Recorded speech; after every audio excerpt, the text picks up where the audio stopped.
Italy infamously didn't get the territories it had been promised for joining the First World War, which would cause issues further down the line. But given the sacrifices that Italy had made and the guarantees it had received, why was it then that after the war was over, Italy only received this? Why did the rest of the Entente go back on their word?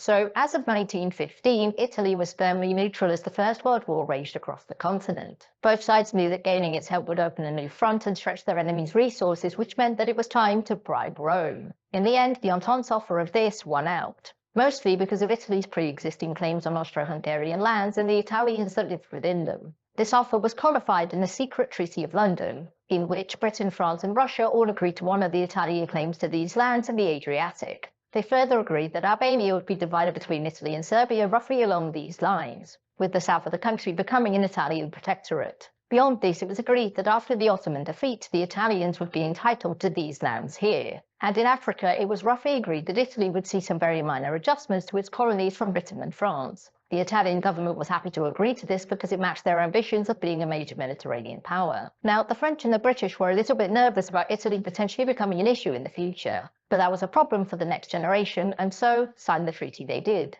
So once the war was over, why did Italy get so much less? Well, for the lands in southern Anatolia, the reason was simple. They weren't the Entente's to give. After the collapse of the Ottoman Empire, the new Turkish Republic fought off any attempts to carve it up, and as a result, Italy got nothing. No matter though, because they were still going to do well in the Adriatic, right?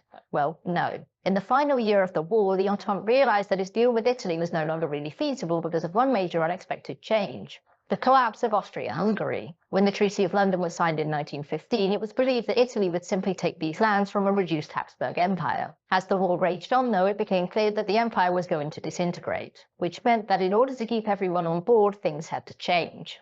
Serbia's demands for territory were much greater than the Entente had envisioned, and whilst they would normally just ignore them, the issue was that the Slavic peoples to the southwest now wanted out from Vienna. As such, their options had to be taken into account. And these options were complete independence, staying tied to Vienna, joining Serbia, or being annexed by Italy. And the people there only wanted one of these options: Yugoslavism, the idea that the South Slavs should be united into a single state, Yugoslavia, and becoming a part of the Kingdom of Italy would surely lead to dissent and conflict in the future, which is one of the reasons it was decided that Italy would only get this.